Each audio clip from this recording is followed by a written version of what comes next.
Olá, seja bem-vinda, seja bem-vindo a mais um vídeo aqui no canal. Eu sou Armando Vernalha Júnior, fotógrafo, cinegrafista, professor, youtuber, músico e hoje tentativa de filósofo. Não tenho formação, nada na área, mas me permito de vez em quando fazer vídeos para aquela playlist que é a Foto Filosofando, onde a gente tenta ampliar um pouquinho o pensamento a respeito de fotografia. Esse vídeo ele é bastante influenciado por um youtuber que é um escritor e também youtuber que tem aqui na YouTubosfera, que é o Henry Bugalho. Se alguém conhece o Henry, faz esse vídeo aqui chegar até ele, vai que, né? Porque o formato foi influenciado por ele pelo seguinte, tem muitos vídeos dele que ele usa notícias para buscar no que se entende daquelas notícias um aprofundamento de pensamento. E tem duas notícias fotográficas recentes que me fizeram pensar bastante e assim eu vou usar essa ideia de me pautar por notícias e tentar aprofundar um pensamento. As duas notícias são as seguintes, eu não vou detalhar elas porque não é nem necessário para o que eu quero fazer aqui. Uma delas é a história de uma fotógrafa que, fotografando um casamento, foi deixada sem comida no casamento, depois de 8 horas ali trabalhando, foi negada a alimentação a ela, e ela formatou o cartão e foi embora. Então assim, essa é uma notícia, isso não é uma notícia totalmente inédita, por isso que a gente nem precisa do detalhe profundo dessa história. Por exemplo, pouco importa se ela era uma fotógrafa profissional com um contrato de prestação de serviços ali, ou se ela era, que é o caso, amiga do noivo e foi ali por um favor. Porque o que aconteceu foi isso, mas isso é quase indiferente no conjunto do assunto que eu quero tratar com vocês. Então, a história é, ela foi por um favor, mas poderia ter ido contratada para fotografar um casamento. Então, se ela era uma profissional de eventos ou não, isso é menos importante nesse momento. E ela estava fotografando, já cansadíssima, depois de horas de evento, ela foi lá comunicar o noivo que era o amigo dela, ou que ela achava que era o amigo dela, que ela ia sentar para comer, né, como todos os convidados que estavam ali e tal, e ela foi proibida de fazer isso. Não estava claro nas notícias que eu li. Se eu achar uma notícia bem completinha, eu deixo o link aí na descrição para vocês lerem. Mas nas que eu li não estava muito claro se ela chegou a tentar uma alternativa, conversar com profissionais do, sei lá, do buffet, não sei como foi o detalhe dos fatos, mas nesta situação de estresse, de cansaço, ela jogou tudo pro alto, literalmente, formatou o cartão e foi embora. Então ela ficou sem comida e o casal ficou sem as fotos. Tem inúmeras coisas que a gente pode falar para profissionais de eventos, que você fazendo um contrato bem feito, você não tem esse problema porque vai constar lá no contrato se vai ter alimentação, se não vai. Se você sabe antecipadamente que não vai ter alimentação, você leva a sua alimentação, você leva lá barrinha de cereal, barrinha de proteína e o que quer que seja. Você leva até uma garrafa térmica de café se você quiser, mas então, desde que as coisas estejam conversadas, todo mundo se prepara para o que vai acontecer. O que aconteceu ali foi aparentemente uma situação surpreendente para ela ser impedida de comer, sendo que ela estava fazendo um favor. Eu não quero aqui fazer um juízo de valor se ela está certa ou errada de ter formatado o cartão. Eu acho que o grande errado aí, opinião pessoal, o grande errado é o noivo, porque é um mundo muito estranho esse de se viver, onde uma pessoa nega um prato de comida a alguém que está trabalhando para você, que está te fazendo um favor e assim por diante, mesmo que tivesse contratado para fazer aquilo que não fosse um favor. Então, 8 horas de trabalho sem um prato de comida é um grau de precarização que não se deve, na minha opinião, não se deve aceitar. Mas a gente vai falar um pouco mais disso ainda. Então, essa é uma das notícias, tá? Esse é um dos fatos. O outro dos fatos que eu li hoje aconteceu num voo nos Estados Unidos. O sujeito estava dentro do avião, assistindo vídeos de de câmeras antigas, câmeras vintage, câmeras retrô, chame como quiser, enfim, equipamento antigo, câmera de filme, velha e tal. E talvez tentando montar e configurar ali uma câmera, colocando lente, usando os controles e tal. Ele estava ali durante o seu tempo de voo, acho que tentando aprender a usar uma Zenith, uma Pentax, uma câmera antiga qualquer. Eu não consegui a informação de qual era o equipamento em questão. Mas uma outra passageira do mesmo voo, olhando ele e não fazendo ideia de que o que ele tinha em mãos era uma câmera fotográfica, chama um comissário de bordo, porque dizia na notícia que ela fingiu que ia até o banheiro para comunicar ao piloto que ela achava que tinha um terrorista a bordo. Você não tem comunicação com o piloto do avião, então ela comunicou ao comissário de bordo, que esse, por sua vez, comunicou o piloto, que executou um pouso de emergência imediatamente no aeroporto mais próximo que ele encontrou, com evacuação imediata de todos dentro do avião por aquelas rampas de emergência, né? Aqueles infláveis de emergência que saem das portas do avião. E o sujeito em questão, que saiu correndo do avião, tão apavorado quanto todos os outros, achando o que estava acontecendo ali, foi imobilizado, né, na pista do aeroporto, no chão. Ele foi ali imobilizado e revistado para que se concluísse que ele tinha uma câmera fotográfica. Para nós que somos fotógrafos, cinegrafistas e tudo mais, é lógico que nossa, mas que absurdo! A gente tem que lembrar que já morreu gente por esse mesmo erro, por essa mesma ignorância. Fotógrafos de zonas de conflito, zonas de guerra, já tiveram seus equipamentos confundidos com armas e morreram em função desse erro, desse equívoco, se é que a gente pode usar esses termos. E onde eu quero chegar, onde eu acho que essas duas notícias se conectam, tá? Onde eu acho que essas duas notícias se conectam, além do fato delas envolverem a fotografia. Então a gente tem um cidadão que num voo, mexendo numa câmera antiga, é confundido por terrorista e leva a um pouso de emergência de um avião, a uma evacuação de emergência, a um sujeito ser imobilizado na pista como suspeita de terrorista, para depois se concluir que no máximo que ele tinha ali era uma câmera fotográfica, uma lente, e a pessoa que era totalmente ignorante a respeito de fotografia, porque eu não sei, mesmo quem é muito da geração atual, assim, muito novo nesse negócio, que só clica com celular. Pô, as pessoas nunca viu uma câmera fotográfica num filme, numa revista. Os pais, os avós dessa pessoa nunca mexeram numa câmera fotográfica. Então você está sentado no banco do avião, está olhando uma pessoa mexendo no equipamento, ela achou que ele estava montando uma bomba, segundo a notícia que eu li. Então assim, o ponto que eu quero chegar, que a conexão dessas duas notícias é que elas envolvem a fotografia, e o outro ponto de conexão que eu queria tratar é porque aí me envolve na minha área de formação, né? Eu sou formado em comunicação, tenho pós-graduação em comunicação, então formado em publicidade, pós-graduação em relações públicas, cheguei a cursar todo o mestrado também de comunicação. Eu só não terminei porque eu não entreguei a minha tese. Eu fiz outras opções do meu tempo, ao invés de escrever a tese e desistir da titulação de mestrado para fazer outros projetos, mas eu cursei todo o mestrado em comunicação, então toda a minha vida educacional é comunicação. E hoje nós temos as melhores ferramentas de comunicação que nós já tivemos na vida. Porque a gente consegue conversar com alguém em outro lugar, por vídeo, nem só por áudio. Porque olha, a gente vem do telefone, né, que é a conversa por áudio de alguém que está distante.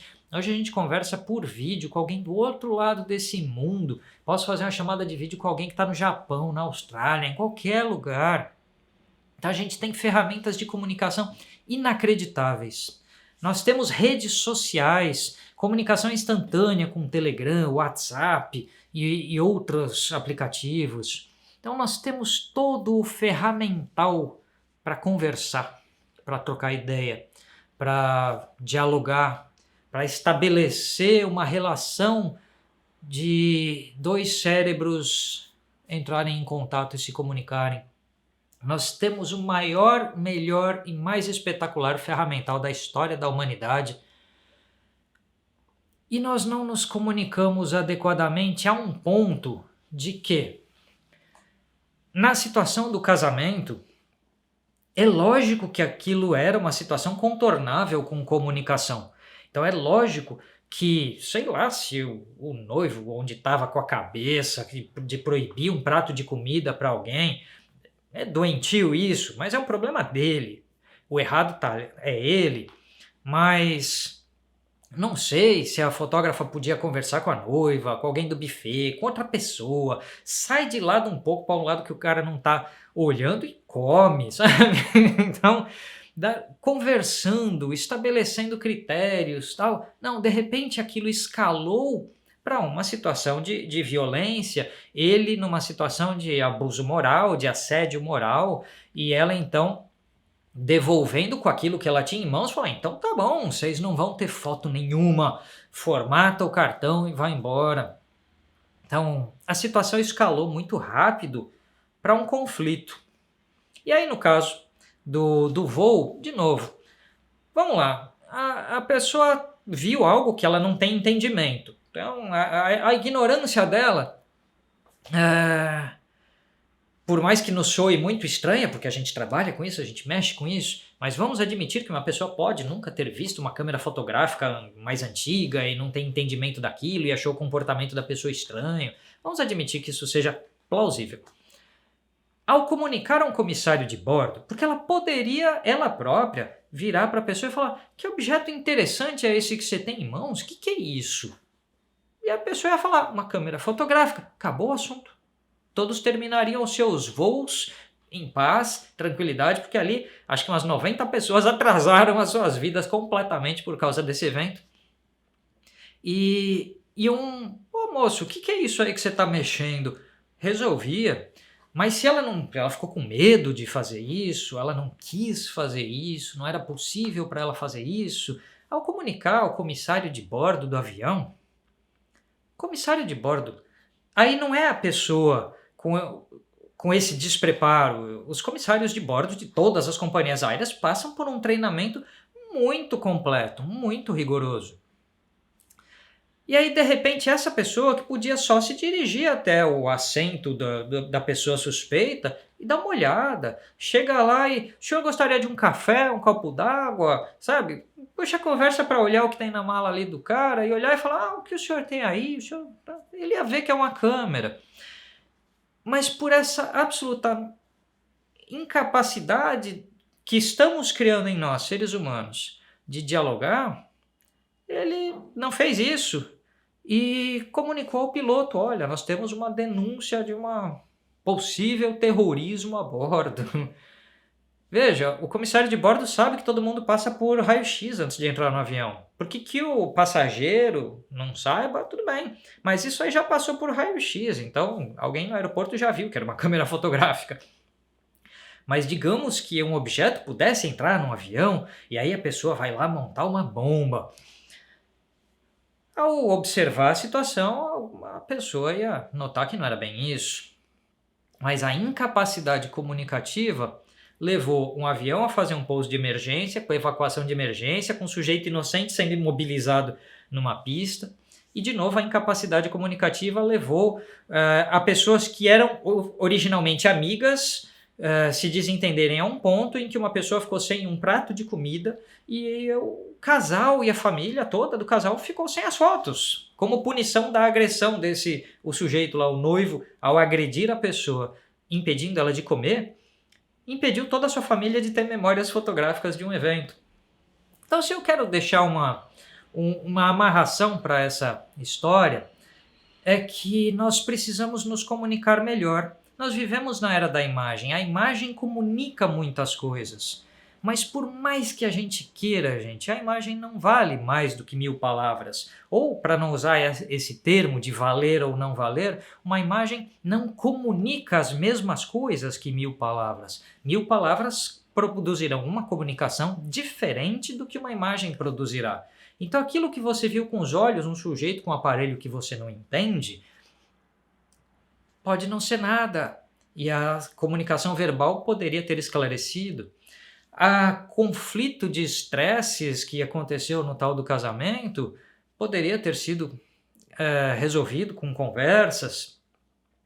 Então, há algo na nossa sociedade que está muito errado. Nós somos bombardeados por mensagens das mais diversas o tempo todo. A gente abre rede social e é uma avalanche de informação, incluindo muita informação de violência. Nós abrimos o Twitter e tem má notícia para dar com pau. A gente liga a TV, noticiário, é má notícia de monte.